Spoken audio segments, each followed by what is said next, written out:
십계명 강의 세 번째 시간입니다. 십계명 강의 세 번째 시간으로 나를 위한 우상을 만들지 말라. 나를 위하여 우상을 만들지 말라 혹은 나를 위한 우상을 만들지 말라라는 제목으로 하나님 말씀 증거하도록 하겠습니다. 성도들의 모임인 이 땅의 교회는 하나님이 거하시는 처소입니다. 다시 한번 말씀드립니다. 성도들의 모임인 이 땅의 이 지상의 교회는 하나님이 거하시는 처소입니다. 그리고 성도들이 모여서 드리는 공적인 예배의 자리는 하나님만 영광을 받으셔야 하는 시간입니다. 그러나 하나님이 마땅히 계셔야 할 이 교회에 그리고 하나님이 영광 받으셔야 할 그 예배 가운데 하나님이 종종 실종되는 대참사가 일어날 때가 있습니다. 분명히 겉으로는 하나님의 임재를 갈망하고 하나님의 말씀대로 살고자 하며 하나님을 찬양합니다. 그러나 서로의 고백 가운데 나눠지는 그 하나님이 과연 성경이 말하고 있는 그 하나님과 동일한 하나님인 건지, 그리고 하나님이 성경을 통해서 스스로 계시하신 그 하나님인지가 우리가 한번 살펴봐야 할 부분입니다. 교회라는 이름으로 모인 것 정말 중요합니다. 그러나 이단들도 성경을 가지고 하나님을 운운하며 교회라는 공동체로 모여 있다는 것을 우리가 결코 좌시해서는 안 될 겁니다. 이단들만 속이는 것이 아닙니다. 이 자리에 있는 우리들도 우리의 삶을 통하여 우리의 모습을 통하여 다른 이들을 속일 수도 있고, 심지어 정말 두려운 것은 나 자신을 속이며 하나님을 예배하고 있다, 나는 교회의 지체다 라고 스스로도 속일 수 있다는 것이 정말로 두렵고 무서운 것입니다. 나를 창조하신 하나님이 아니라 내가 창조한 하나님을 예배하는 실수를 우리 더 좋은 사랑의 교회 교우님들은 단 한 명도 범해서는 안 될 줄로 믿습니다. 다시 한번 말씀드립니다. 나를 창조하신 그 성경에 기록되어진 하나님을 예배하고 섬기고 그를 위하여 살아가야 되지, 내가 창조한 하나님을 섬기고 예배한다면 그것은 오늘 말씀에 나오는 것처럼 죄와 그로 인하여 진노와 저주가 우리 가운데 가득하게 됩니다. 그래서 나를 하나님의 자녀로 빚어가는 교회, 그 교회에 여러분들 우리가 출석해야 되지, 내가 내 취향대로 빚어가는, 내가 내 취향대로 만들어가는 교회로 만들어가지 않기를 간절히 소원합니다. 하나님은 성령을 통해 성경으로 계시하시는 하나님, 그리고 그 이외의 하나님을 성경은 뭐라고 얘기하냐면 두 글자로 우상이라고 합니다. 우상. 성경이 계시하고 있고 성령을 통해 조명해 주시는 하나님 이외의 관념과 개념을 가지고 저것이 하나님이야, 나는 그 하나님을 섬겨라고 하는 것을 우리는 우상이라고 말합니다. 하나님의 은혜가 아니면 우리 자신도 모르게 그 우상을 겸하여 섬기는 수준이 아니라 하나님이 아닌 그냥 그 우상만 섬기고 있을 때가 너무나 많습니다. 특별히 조금 머리가 아플 수 있는 부분이지만 17세기에 철학자 데카르트의 출현과 함께 교회 안으로 들어온 철학적 그 움직임이 어떠한 우리의 신앙 양태를 만들어내냐면 나 중심의 신앙 방식을 만들어냈습니다. 그러니까 그때 데카르트가 교회 안에서 나 중심의 신앙생활을 한다고 말하는 신학자가 아니에요. 그냥 17세기의 데카르트라고 하는 그 철학자가 나 중심의 사고, 너무나 잘 알고 있는 거 있을 겁니다. 나는 생각한다, 고로 존재한다. 그러니까 내 생각과 내 경험, 내가 가지고 있는 사고의 근거가 이 세상을 해석하고 판단하는 모든 근거가 되는 사고 방식을 열어버리는 거예요. 그리고 그것이 교회 안으로 자연스럽게 침투해서 어떻게 됐을까요? 교회 안에서도 나 중심의 사고 방식이 아니라 나 중심의 신앙 방식, 나 중심의 예배 방식을 만들어 버렸다는 거예요. 이 자리에 어느 누구도 집에다가 신주단지 모셔놓고 어디 그 동방 정교회에 있는 여러 성인들, 숭상들 혹은 로마 가톨릭에 있는 여러 가지 성인 숭배 가지고 와서 집에서 그거를 그들 표현으로는 흠숭하는 사람은 없으실 거라 생각합니다. 이 어느 누구도 오늘 출애굽기 20장 4절, 5절, 6절이 경고하고 있는 것처럼 이 땅에 있는, 하늘에 있는 것이나 땅에 있는 것이나 물속에 있는 것의 형상을 가지고 와서 그것을 섬기고 있는 사람은 더더욱이 없으실 거라 생각합니다. 그러나 이때 교회 안으로 들어온 이 사고 방식이 어떤 신앙 방식을 만들었냐면, 앞으로 이제 자주 언급되어질 부분이고 이미 많이 언급되었었습니다. 17세기의 그 세상의 철학 방식이 우리 안으로 들어와서 어떤 신앙 방식을 만들었냐면 두 개를 만들었습니다. 그게 전 교회적이고 전 세계적인 교회의 흐름이었어요. 자유주의와 신정통주의입니다. 자유주의와 신정통주의입니다. 목사님, 그거 몰라도 맞습니다. 몰라도 천국 갑니다. 그러나 이것을 그 분명한 적을 알고 우리의 신앙생활을 분별하면 가는 것과 누가 적인지도 모르고 그냥 스멀스멀 함께 그와 적과 동침하는 것은 천지 차이가 나는 거예요. 그래서 이 자유주의와 신정통주의가 나에게 드러나고 있는지 아닌지는 점검하는 건 필요합니다. 왜냐하면 오늘 우리가 출애굽기 20장 4절 6절을 가지고 분별하고자 하는 우상은 내 안에서 나 중심의 신앙생활을 하면서 나는 하나님을 섬기고 있고 교회를 섬기고 있고 하나님 영광 위에 살고 있다고 착각하는 것이 21세기 그리고 사단 마귀가 기독교 2000년 역사를 통하여 스스로가 학습한 그 지능형 우상이기 때문에 그렇습니다. 자유주의는 자신의 이성과 경험으로 해석되는 하나님만 하나님이라고 말을 합니다. 자신의 이성, 자신의 생각 수준과 내가 경험한 것 안에서 하나님을 재단해 버립니다. 하나님을 왜곡시켜 버린다는 거예요. 그 사조가 지금 우리 교회 안에 자연스럽게 있습니다. 근데 이것보다 더 악랄한 존재가 신정통주의자들입니다. 신정통주의. 이 자유주의가 17세기, 18세기쯤에 흥왕하고 나서 그에 대한 반발로서 어떠한 사조가 등장을 하냐면 신정통주의자라고 하는 그 유명한 칼 바르트라고 하는 신학자가 스스로가 신정통주의자다라고 말은 하진 않지만 그 사조를 열어버립니다. 다른 말로 하면 그 신앙 방식과 예배의 태도를 만들어 버린다는 거예요. 어떤 태도냐면 중요합니다. 이성과 경험 수준이 아니라 말은 그럴듯하게 해요. 내 실존적 필요성에 부합한 하나님만 하나님으로 인정해 버리는 거예요. 실존적 필요성에 부합한 하나님만 하나님. 그러니까 내 삶의 문제하고 전혀 상관없는 하나님은 하나님으로 보지 않는 거예요. 쉽게 말해서 나의 삶의 문제에 필접한 하나님의 존재만이 하나님으로 만들어 버려요. 스스로는 이 이성과 경험에 사로잡혀져 있었던 자유주의자들을 내가 신학적으로 무너뜨리겠다, 이겨버리겠다고 했었던 움직임으로 나와왔지만 그가 던져버렸던 것은 신학자들이 그렇게 표현합니다. 20세기의 신학의 여정 가운데 핵폭탄을 터뜨려 버렸다라고까지 얘기를 해요. 핵폭탄을 터뜨려 버렸다고까지. 근데 그 핵폭탄에 오염돼 가지고 있는 우리들의 신앙이 있는지 없는지 한번 돌아봐야 되지 않겠습니까? 적어도 우리의 육신에 들어가는 물이나 또 이런 부분들에 대해서는 하나하나 원산지도 찾아보고 이게 중국산인지 아닌지 이게 뭐 오염이 됐는지 안 됐는지 그러니까 후쿠시마 오염수에 대해서 몇 조를 갖다 부어가지고 점검을 하고 막 그러잖아요. 우리 안에 혹시나 그것으로부터 오염된 것을 먹게 되면 어떡하나 하고 하는 무엇 때문에 두려움과 염려 때문에. 근데 우리의 영혼의 문제에 대해서는 우리가 한번 깊이 씨름해 봐야 되는 거예요. 그 신학자들이 그렇게 말하잖아요. 핵폭탄을 던져버렸다니까요. 그리고 우리의 신앙이 그 신학적 흐름에 따라서 가면 자연스럽게 누구를 섬기게 됩니까? 하나님이 아니라 도리어 내 안에 있는 우상, 더 엄밀히 말하면 나 자신을 숭배하는 수준으로 가버리게 된 거예요. 실제로 칼바르트는 본인이 자유주의 신학을 가지고 목회 현장을 갔는데 그 자유주의 신학대로 목회를 해보니까 하나도 안 맞아 떨어지는 거예요. 성도님들에게 아무런 어떠한 감흥을 못 주는 거예요. 그래서 뭐 해버리냐면 본인만의 새로운 신학적 방향을 만들어내 버립니다. 물론 자유주의 신학이 옳다고 말하는 게 아니에요. 근데 우리 그 칼바르트의 태도가 우리 가운데 드러날 때가 있다니까요.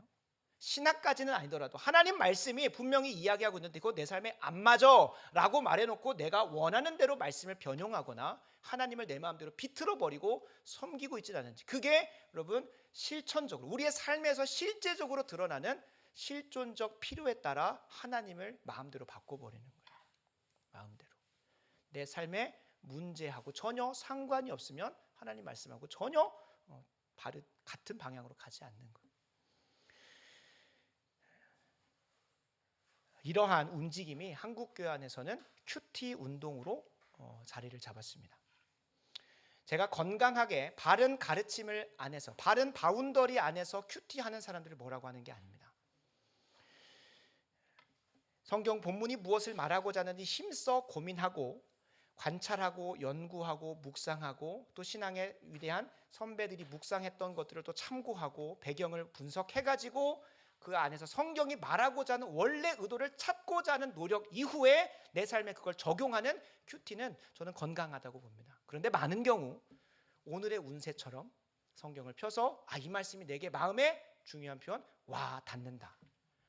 와 닿는다. 왜 와닿을까요? 내 삶의 문제에 무언가 답을 주는 것 같고 해결책을 주는 것 같으니까 마음에 와닿는 거예요. 그러면 하나님 앞에 말씀에 죽도록 충성해라. 하나님 나라와 영광을 위해서 살아가라. 그건 왜 안 한다일까요? 내 삶하고 전혀 상관이 없어요. 이게 실존적 필요에 따라서 하나님의 말씀을 찢어 갈기고 하나님을 왜곡하여 우상 만들어 숭배하는 것의 전형적인 모습이에요.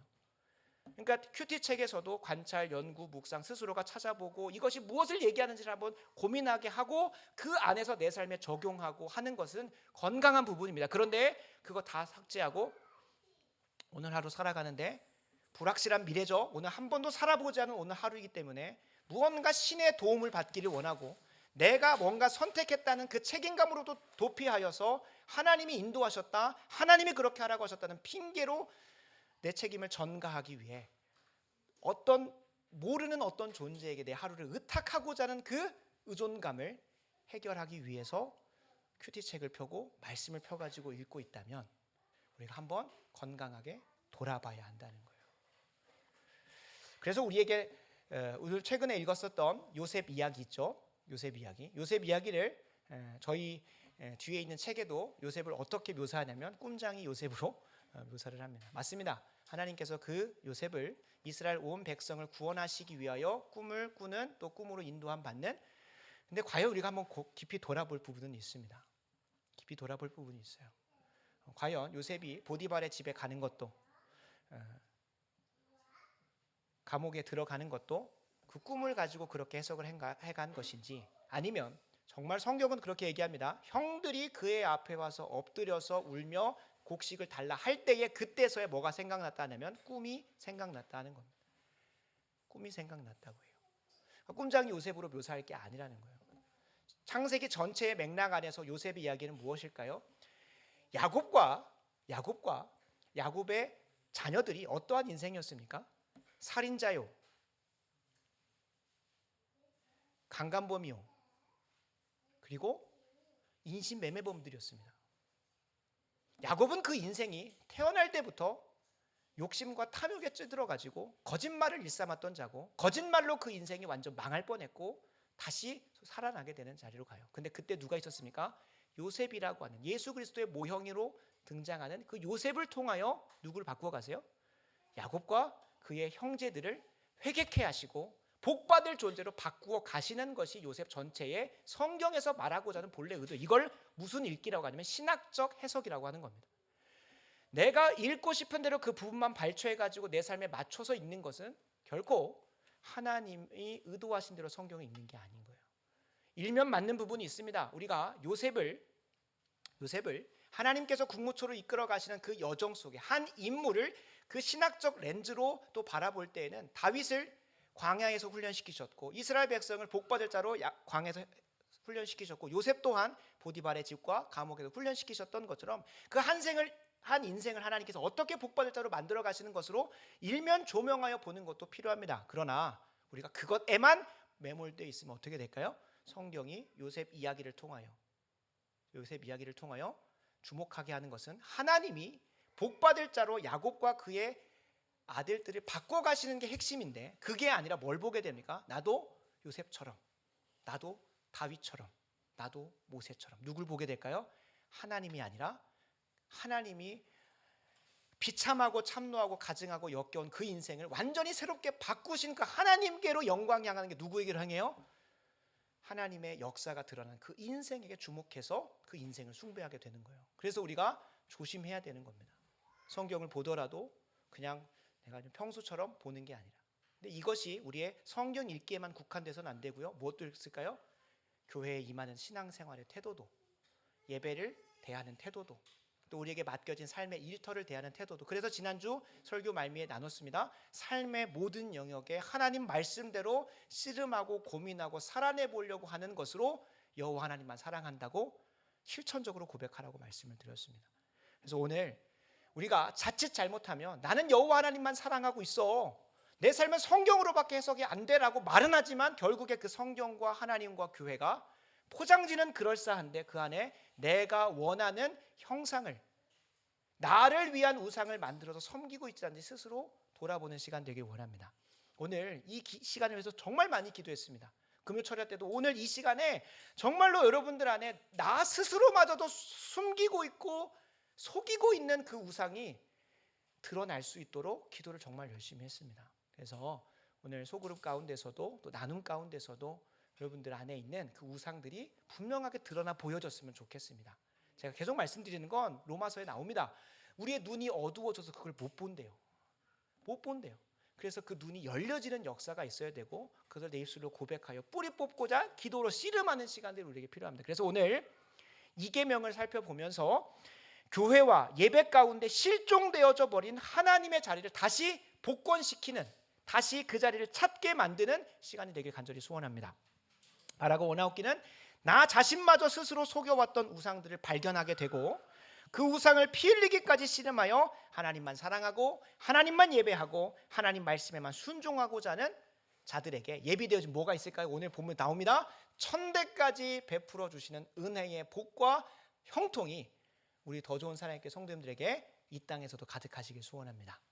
아멘. 오늘 본문으로 들어갑니다. 오늘 본문은 하나님을 예배하는 방식에 대해서 중요합니다. 큰 개관입니다. 하나님을 예배하는 방식에 대해서 오늘 이 계명은 주목하고 있습니다. 더 엄밀히 말하면 하나님에 대한 바른 인식, 바른 관점을 다루고 있습니다. 이 두 가지가 연결이 됩니다. 한번 예를 들어보겠습니다. 하나님에 대해서 어떻게 인식하냐에 따라서 하나님에 대한 태도와 예배의 방식이 나올 수밖에 없어요. 하나님을 유교의 천주교 정도로 인정한다면 어떻게 나올까요? 유교는 어떻게 신앙생활합니까? 사서삼경을 달달달달달 외워가면서까지도 그것을 읽고 삶으로 실천하는 것으로 가요. 제가 유교를 너무 간략하게 얘기했기 때문에 함부로 재단할 수는 없지만 유교에서 말하는 천주, 하늘의 주인과 같은 존재로 우리가 하나님을 인식한다면 그런 예배의 방식이 나올 수밖에 없다는 거예요. 불교의 부처 정도로 하나님을 인식한다면 어떻게 할까요? 속세를 떠나서 그곳에서 계속 불경을 외우면서 벽 보면서 면벽 수양할 겁니다. 묵상하는 가운데 깊이 내 스스로 안에 있는 정욕들을 다 빼내는 그 시간 가운데 갑자기 깨달으면 세상으로 돌아오는 게 아니라 이제 니르바나 열반에 이르렀다 생각하면서 착각하면서 살게 되겠죠.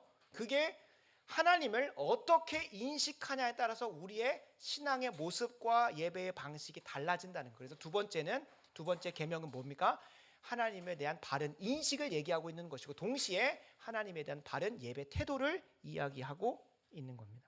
하나님을 이 피조물된 심지어 죄인된 우리와 차원이 다른 존재로 내가 인식한다면 어떻게 될까요?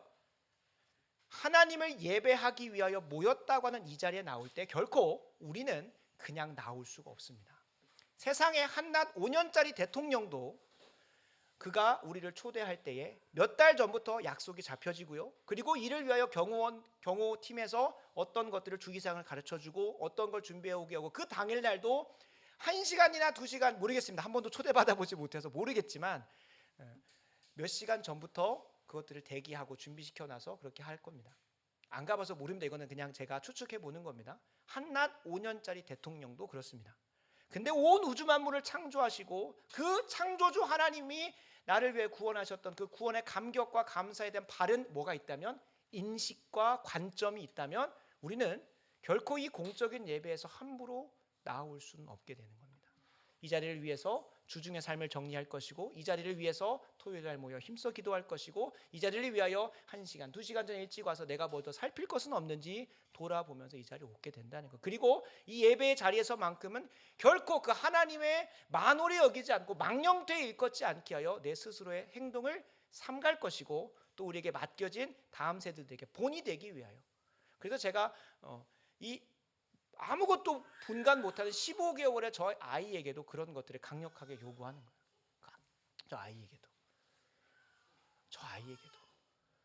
저 아이에게도 그렇게 마주할 수 있습니다.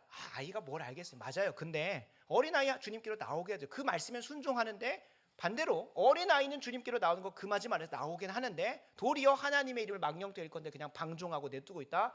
그것만큼 하나님에 대한 바른 인식이 없는 것을 드러내주는 표징은 없습니다.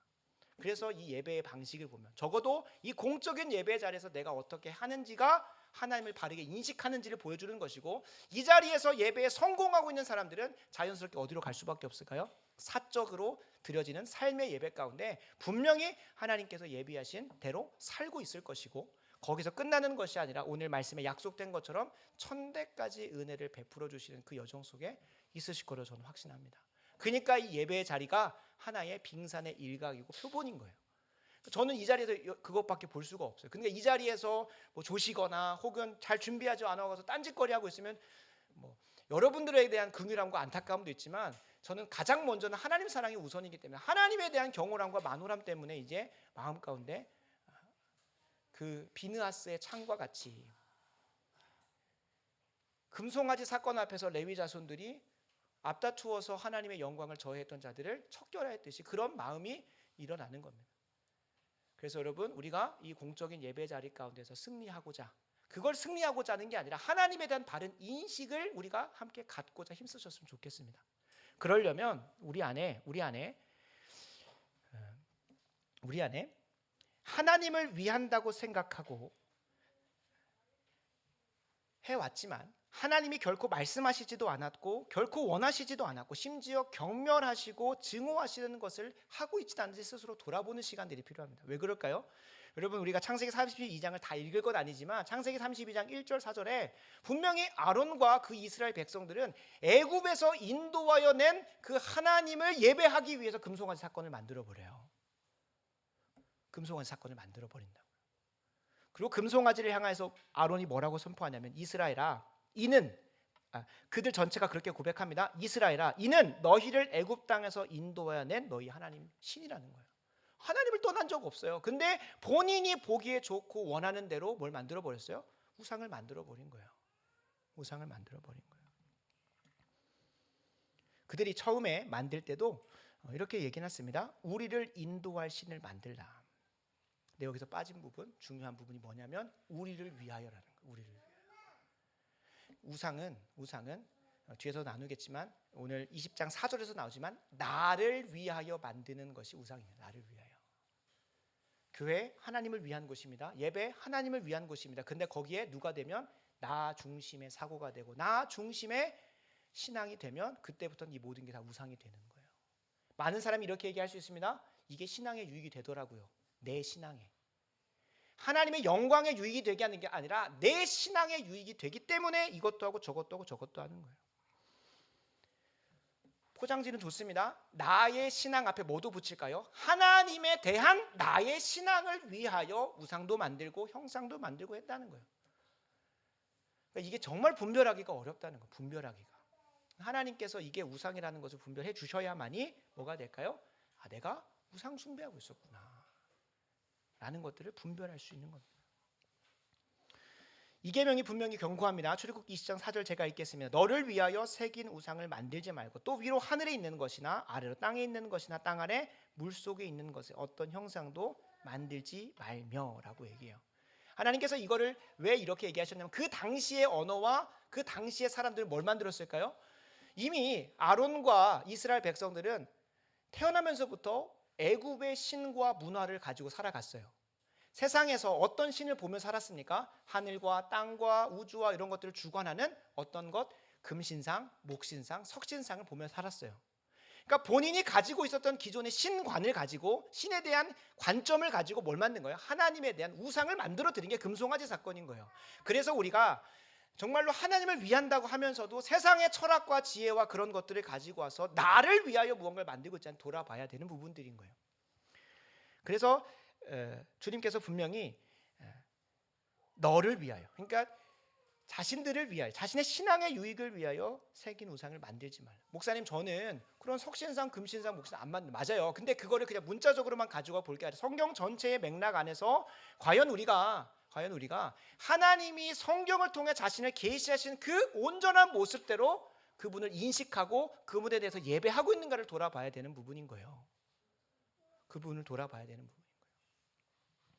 실제로 믿지 아니하는 불신자인 세상 사람들도 어떤 형태를 가져가냐면 로마서 1장 20절 23절에 보면 창세로부터 그의 보이지 하나님의 보이지 아니하는 것들 곧 하나님의 영원하신 능력과 신성이 하나님이 만드신 창조 세계에 다 분명히 보여 알려졌다라고 해요.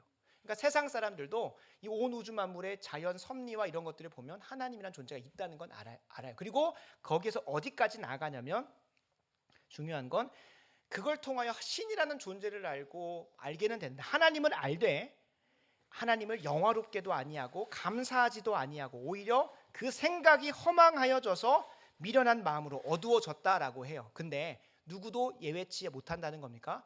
그리스도인들도 예외치 못한다는 거예요. 뭐 하지 않으면 하나님께서 온전히 조명하여 주시지 않으면 그 썩어져 가는 형상에다가 하나님을 대입해 버린다는 거예요. 우리가 지금은 자연 만물을 숭배하는 사람 없다고 말씀드렸습니다. 그러나 내 개인적으로 가지고 있었던 이성과 경험과 내 실존적 필요에 따라서 하나님을 뭐 할까요? 하나님은 하나님인데 부분적으로만 잘라서 그걸 하나님이라고 믿고 있는 수준이 있다면 돌아봐야 한다는 거예요.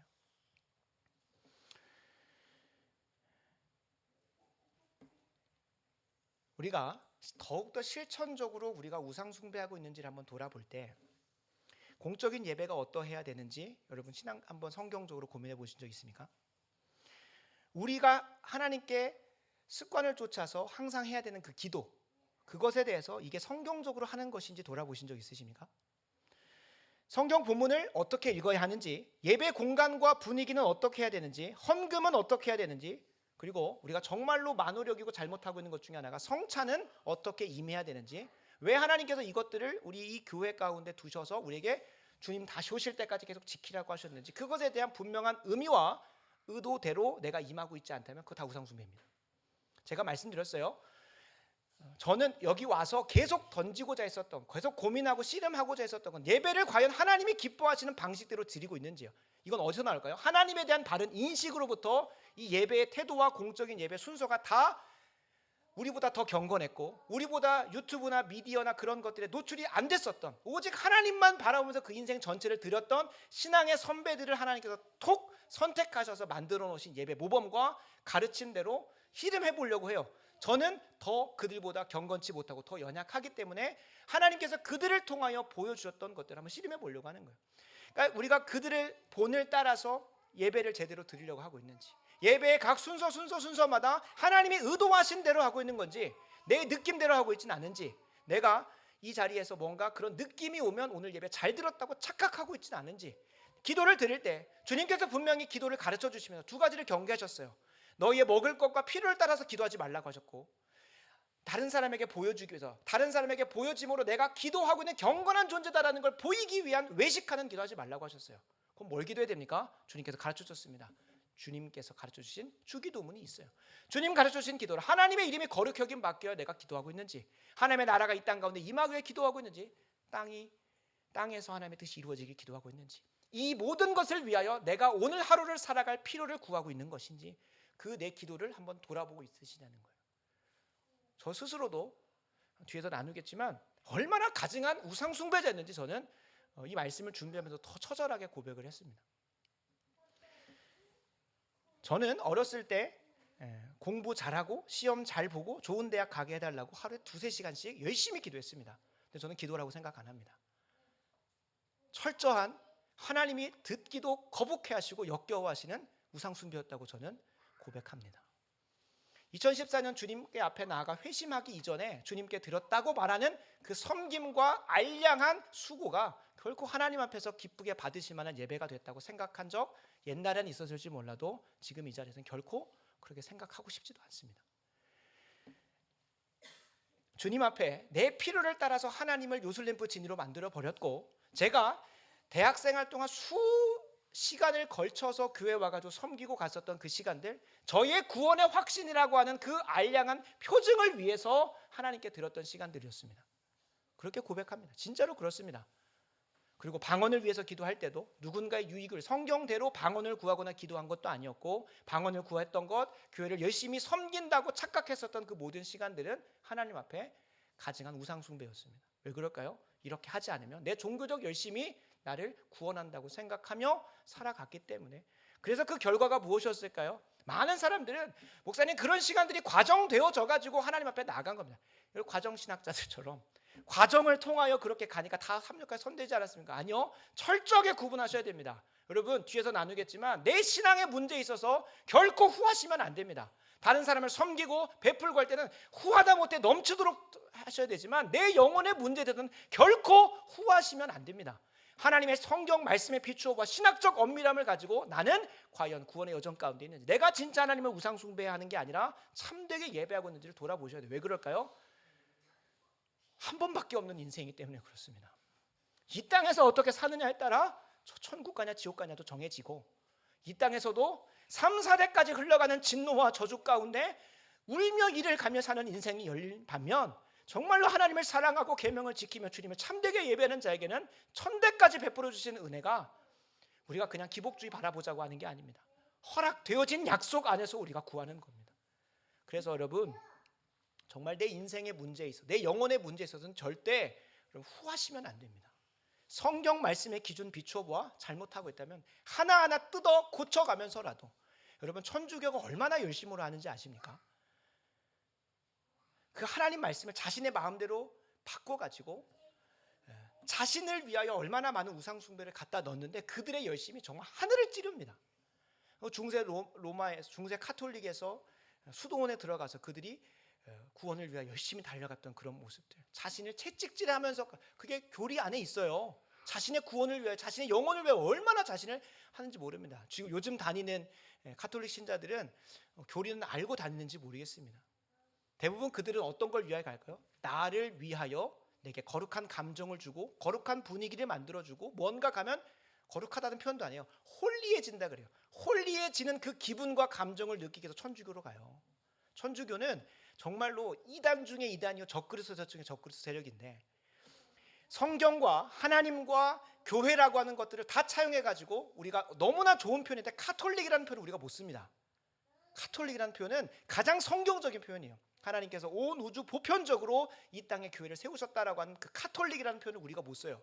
신천지가 그 아름다운 새하늘과 새 땅이라는 이름을 우리에게서 뺏어간 것처럼 그들도 카톨릭을 뺏어갔어요. 카톨릭도 나중에 나눌 시간들이 있겠지만, 그들은 자신의 신앙에 유익이 된다고 하면 뭘 갖다 놓을까요? 교회 안에 파이프 오르간도 갖다 놓고, 뭔가 그들은 믿음이라는 표현 잘 안 쓴대요. 신심이라는 표현을 쓴대요. 하나님에 대한 그런 마음, 그 마음을 고양시킬 수 있는 것이라면 교회 안에 다 갖다 넣어버리는 거예요. 다 갖다 넣어버리는 거예요. 교회 안에다가 하나님이 하지 말라고 하는 것들도. 대표적인 게 무엇이 있습니까? 모세 신상 만들어가지고 숭배합니다. 저도 안 가봐서 모르겠습니다. 나중에 갈 때 뭐 천국 가서 그냥 보면 되겠다 생각은 드는데, 모세의 그 발가락에 얼마나 사람들이 키스를 했는지 이게 달아져 있대요. 나중에 가서 혹시 보이시면 사진 찍어다 주세요. 모세의 신상도 있어요. 마리아 신상도 있어요. 왜 그럴까요? 뭔가 피에타상, 마리아가 예수님을 안고 있는 그 모습을 보면 막 나의 마음이 막 고양된대요. 여러분 그게 누구를 섬기는 겁니까? 자신의 신앙적 감정과 자신의 그런 감격을 우상 숭배에서 섬기는 겁니다. 이걸 위해서라면, 나의 신앙의 유익을 위해서라면 하나님이 기뻐하시지 않는 수준에 가증히 여기시고 역겨워하는 것마저 다 갖다 넣은 게 천주교예요. 거기에 구원이 있겠습니까? 하나님의 비상적인 방법으로 성경을 예배 시간에 맨날 졸고, 그러니까 미사 시간에 맨날 졸고, 교리교육 때 아무것도 안 듣고 성경 내 스스로 읽다가 깨달을 수는 있겠죠. 루터처럼. 물론 루터는 그 당시에 사제였지만 그 안에서도 하나님께서 강력하게 바꾸실 수는 있겠지만, 기본적으로 그들이 표방하는 모습과 신앙의 모습을 보면 결코 하나님을 바르게 인식한다고 볼 수가 없다는 거예요. 우상숭배의 끝판왕이 바로 천주교예요. 천주교. 근데 그 모습이 그들을 그냥 지탄하고 비판하고 경계하면서 끝날 게 아니라 누구에게도 있다는 겁니까? 나도 나 스스로 속이면서 가고 있다. 그래서 여러분들이 권하는 거예요. 말씀을 마무리하면서 하나님을 예배하는 데 있어서 자기 자신에게 결코 후회서는 안 됩니다. 결코 후회서는 안 돼요. 이 정도면 괜찮아? 이것도 하나의 과정이지, 말씀 앞에서 하나님을 예배하는 데 있어서 자신에게 후하신 만큼 참혹한 결과를 후한 대로 받으실 겁니다. 성경이 이야기하고 있습니다. 출애굽기 20장 5절입니다. 그것들에게 절하지 말며 그것들을 섬기지 말라. 나 네 하나님 여호와는 질투하는 하나님인즉 나를 미워하는 자의 죄를 갚되 아버지로부터 아들에게로 3, 4대까지 이르게 하거니와 나를 사랑하고, 6절입니다. 나를 사랑하고 내 계명을 지키는 자, 바르게 예배하는 자, 하나님을 참되게 인식하여 그 하나님을 참되게 예배하는 자에게는 천대까지 은혜를 베푸시느니라. 아멘. 여러분, 하나님의 진노와 형벌이 나 하나로 끝나는 게 아닙니다. 여기서 갑자기 이제 이단들이 이렇게 설치고 다닙니다. 이거 절대 경계하셔야 됩니다. 가계의 저주와 복이 흐른다. 그런 거 없습니다. 그들은 출애굽기 20장 6절만 4절 5절만 떼와 가지고 성도들을 협박하여서 누구를 불리려고 할까요? 성도들의 주머니를 열어 가지고 가계의 저주를 끊으려면 얼마를 헌금해야 된다, 어떤 사역을 해야 된다라고 해서 성경에 없는 것들을 막 만들어 가지고 이단을 펼쳐갑니다. 자신의 욕심을 위하여 그런 교리를 만드는 거예요. 가계의 저주 성경에 없습니다. 그런 교회가 있고 그런 설교가 들린다면 얼른 그 영혼들을 바른 길로 이끌어 오시면 되겠습니다. 가계의 저주는 에스겔 18장 1절 9절, 여기가 그 가계의 저주를 끊어내는 성경 본문이라고 생각하시면 돼요. 18장 1절 9절 제가 다 읽진 않겠지만 부분적으로 읽겠습니다. 1절부터 3절까지 제가 읽습니다. 또 여호와의 말씀이 내게 임하여 이르시되 너희가 이스라엘 땅에 관한 속담에 이르기를 아버지가 신 포도를 먹었으므로 그 아들의 이가 시다고 하면 어찌 됨이냐. 그러니까 이스라엘 백성들 가운데 그런 속담이 있었다는 거예요. 아버지가 신 포도를 먹었어요. 제가 신 포도를 먹었다고 해서 제 아들이 이빨이 시다고 하면 말이 안 되잖아요. 그건 논리적으로 말이 안 돼요. 과학적으로도 말이 안 돼요. 아니 내 이빨 내가 신 거 먹은 거 네 무슨 상관이야라는 거예요. 근데 그 사고 방식을 어디다가도 연결시키는 거예요. 우리의 영혼의 문제에 그렇게 연결시키는 거예요. 그래서 주님께서 분명히 말씀하세요. 변치 않는 하나님의 말씀입니다. 3절 주 여호와의 말씀이니라. 내가 나의 삶을 두고 맹세하노니, 내 삶을 두고 맹세하노니 너희가 이스라엘 가운데서 다시는 이 속담을 쓰지 못할 것이다라는 거예요.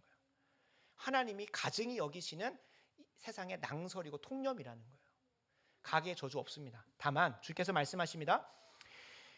4절입니다. 모든 영혼이 다 내게 속한지라. 아버지의 영혼이 내게 속함 같이 그 아들의 영혼도 내게 속하였나니. 중요한 건 범죄하는 그 영혼은 죽으리라는 거예요. 범죄하는 그 영혼이 죽는 것이지 아버지가 죄 지었다고 해서 그 아들이 죄가 유전돼 가지고 그 형벌 다 받아야 되는 거 없습니다. 9절입니다. 내 율례를 따르며 내 규례를 지켜 진실하게 행할지인데 그는 의인이고 반드시 살리라. 주 여호와의 말씀입니다. 더 확실한 것은 그 육신의 아버지가 어떠한 신앙생활을 했고 어떤 불신자의 삶을 살았을지라도 내가 그 행보를 끊고 내가 내 하나님의 율례와 규례를 행하는 방향으로 가면 거기서부터 천대까지 은혜가 흘러가는 거예요. 근데 여기서 또 잘못 생각하면 안 됩니다. 내가 신앙생활 잘했으니까 내 자식들은 은혜 받겠구나가 아니에요. 그렇게 가면 똑같은 가계의 저주의 논리 안에 묶여져 있는 거예요. 그렇게 보시면 안 된다는 거예요. 뭘까요? 이걸 성경적이고 우리의 신앙의 기독교 역사에서 하나님께서 펼쳐주신 사실 역사를 가지고 이해를 해보면 두 가문이 기독교 역사 가운데서 많이 비교가 되는 가문이 있습니다. 하나는 조나단 에드워즈라고 하는 희대의 부흥을 일으켰고 부흥의 도구로 쓰임받았고 경건한 가족과 가문이었다고 하는 조나단 에드워즈가 있고요. 그 동시대에 주크라고 하는 맥스 주크인가 주크 맥스라고 하는 가문이 있습니다. 이름도 잘 모르겠어요. 근데 분명한 건 알버트 윈십이라고 하는 교육학자가 교육과 유전의 연구라는 책에서 그 가족의 1,400여 명, 1,000명 넘는 그 가문의 계보를 한번 다 살펴봤대요. 그러니까 학문적으로 접근한 거예요. 그가 내린 결론이 아니라 결론, 교육이 이런 좋은 가문을 만든다라는 거예요. 교육학적인 입장에서. 근데 여러분, 우리는 교육도 불신하는 자들입니다. 왜 그럴까요? 교육으로 사람 변할까요? 안 변합니다. 우리는 철저하게 지독한 죄인이기 때문에 아무리 교육한다고 사람 변하지 않습니다. 무엇으로만 변합니까? 거듭남으로 하나님의 은혜로만 변화된다고 고백하는 자들이요. 다만 지난주 설교 마지막에 나눴던 것처럼 교육을 통하여 하나님의 은혜가 베풀어지기도 하고 우리의 기도를 통하여 하나님의 은혜가 베풀어지는 것이지 교육을 하나님 자리에 올려놓고 교육하면 다 된다라고 말하는 거, 그건 결코 신앙적이지 않고 성경적이지 않고 우상 숭배입니다. 근데 이들의 가문을 보면 나중에 책을 보셔도 좋겠습니다. 오히려 오늘 말씀에 비추어 보면 어떻게 이것이 적용이 되냐면 조나단 에드워즈의 그 경건함이 자녀에게 유전됐다라고 보는 게 아닙니다. 거듭남은 하나님에게 있는 거예요. 그 사람이 변화시켜져 가고 하나님께서 예비하신 대로 그 말씀을 살아내는 건 오직 하나님의 주권 가운데 있어요. 그 신앙의 가정 가운데 태어났다고 해도 다 거듭나는 거 아닙니다. 그러나 그 신앙의 가정 안에서 거듭난 자가 주크 가문에서 태어났다면 그 주크 가문에 있었던 1,200여 명의 사람들의 그 직업과 그들의 삶의 행로를 보니까 어떻게 나오냐면 정확한 수치는 안 갖고 왔으면 유아 사망이 300여 명입니다. 자녀들을 잘 관리를 안 한 거예요. 병약한 삶이 또 한 4,500명 되고 극빈자 300명, 범법자, 뭐 절도범, 살인자, 뭐 방탕한 여인 엄청 많습니다. 거기서 그나마 기술직이라고 하는 직업에 가져갔던 사람 30명인데 그 중에 30명 중에 10명인가 15명은 어디서 기술을 배웠을까요? 교도소에서 갱생하면서 배운 겁니다. 그러니까 대부분 다 범죄하는 여정으로 가는 거예요. 물론 하나님의 은혜 가운데 그 가정 안에서 그 가문 안에서도 거듭난 자가 있었겠죠. 근데 뭐 어떻게 간지는 모르겠습니다만 그 거듭난 자에게 바른 길을 보여줄 수 있는 믿음의 본이 누구여야 되는 겁니까? 신앙의 부모여야 된다는 거예요. 조나단 에드워즈가 기도를 열심히 했기 때문에 자녀가 거듭나. 물론 하나님께 그 기도를 통하여 자녀가 거듭나게 하셨죠. 근데 거듭난 이후에 그가 마땅히 나아가야 할 삶의 방향을 삶으로 보여줄 수 있는 것. 제가 요즘 탐독하고 있는 복음적으로 자녀를 양육하라는 윌리엄 팔리의 책도 분명히 얘기해요. 거듭남은 우리의 여정이 아니다. 다만 부모가 하나님을 경외하는 걸 삶으로 보여줄 때에 거듭난 자녀들이 그걸 보고 따라갈 수 있다는 거예요. 따라갈 수 있다는 거예요. 그런 것으로 부모를 사용하시는 거예요. 그래서 하나님께서는 경건한 부모를 보고 자란 자녀들이 어떻게 하나님을 예배했는지, 실제로 그 여정 속에 그 은혜가 하나님을 섬기고 하나님을 예배하는 복이 천대까지 간다는 것을 그렇게 얘기하시는 거예요. 그러면 3, 4대는 왜 3, 4대일까요? 그럼 생각을 해봅시다. 동성애는 후천적인 것이고 가정 안에서 아버지와 어머니가 그 자신의 역할, 하나님이 가정 안에서 그 질서대로 허락하신 역할을 감당하지 않았을 때에 기형적으로 성 정체성이 가는 것이 동성애의 유발 원인인 것입니다. 그게 성경적이고 그리고 많은 과학자들이 얘기하고 있는 부분이고, 부모가 건강하게 자녀에게 경건의 모습을 보여주지 않으면 그 여파로 자녀들이 동성애로 방향이 갈 수가 있는 거예요. 단순히 동성애 부모가 아니라, 그러면 어떻게 됩니까? 동성애자라고 하는 건 생명을 낳을 수가 없습니다. 그럼 어떻게 될까요? 그 죄의 결과로 인하여 생명의 번식과 번성이었기 때문에 그 죄가 어디까지도 못 가는 거예요. 1, 2대, 3대까지도 못하고 망해버리는 거예요. 생명이 끊어진다는 거예요. 그러니까 성경을 이렇게 이해를 해보면 우리가 어떠한 자리를 선택해야 되는지는 분명히 알 것입니다. 내 인생 가운데 하나님께서 천대까지의 은혜의 복을 예비하셨고, 반대로 3, 4대 만에 내 인생의 육신의 생명까지도 끊어져 버릴 그런 후손을 만들지, 그 기도 앞에서 주님께서 물으시는 거예요. 여러분, 내 가정이 주크 가문이라고 생각하십니까? 이제 이 말씀을 들으시고 뭐 하면 되는 겁니까? 그 3, 4대가 됐든 몇 대가 됐든 흘러왔던 죄의 진노의 여정들을 내가 끊으시고 그것을 시작하시면 되는 거예요. 그걸 시작하시면 되는 거예요. 오늘 이 말씀을 두고 이제 하나님 앞에서, 세상의 교육학자들은 그렇게 얘기한다니까요. 교육이 사람을 변화시킨다. 그게 아니라 우리는 하나님이 사람을 변화시키시고 그 변화시키는 과정 가운데 생명의 태가 되는 부모를 사용하신다라는 것이 우리의 고백인 거예요. 우리의 고백인 거예요. 바라고 원하옵기는 가계의 저주, 가계의 복 이런 거 믿지 마시고 오늘 말씀이 이야기하는 걸 철저하게 믿으셔서 하나님을 제대로 인식하고 알려고 힘쓰시기 바랍니다. 하나님을 제대로 알기를 힘쓰시기 바랍니다. 결코 하나님을 알고 그에 상응하는 예배를 드리고 방식을 드리고 태도를 드리는 것에 있어서 타협하지 마시기 바랍니다.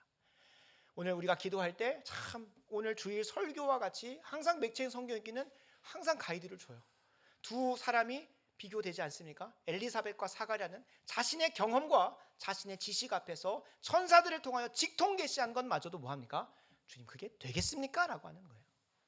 근데 마리아는 불가능한 상황 속에서도 하나님이 말씀하셨기 때문에 그거 됩니다. 주여 말씀 없어도 주의 요종이 그대로 순종하겠나이다 하는 거예요. 우리가 그런 믿음으로 하나님께서 어떠한 모습으로 자신을 계시하시든 내가 얼마나 더럽고 역겨운 우상숭배자였는지를 드러내 주실 때 그때 주님의 은혜를 바라보면서 나아가셨으면 좋겠습니다. 하나님을 제대로 알기를 힘쓰라고 하니까 성경 많이 읽으라는 것, 교리 열심히 공부하라는 것 맞습니다. 그것도 하지 않는데 하나님을 바로 알 수는 없습니다. 그러나 그것을 가지고 뭐 할 수도 있는 겁니까? 나를 예배할 수도 있는 겁니다. 그래서 성경 읽는 제대로 된 방법을 배우셔야 되고요. 목사님 제가 어떤 세미나를 가야 돼 그게 아니라 주일 예배 말씀대로 한번 오늘 본문으로 제대로 이해해 보려고 노력하면 그게 하나님께서 제자 훈련 역사적으로 드러난 지 얼마 안 됩니다. 소그룹 모이면 그 초대교회도 계속 있었지만 분명한 것은 하나님께서 이 예배의 자리를 통하여 우리가 하나님을 더 잘 알 수 있도록 허락하셨는데 예배마저 제대로 못 드리고 그리고 내가 그냥 개인적으로 보면서 묵상하겠다고 하는 것은 바보짓인 겁니다. 바보짓인 것이고 잘못된 길로 갈 수밖에 없어요.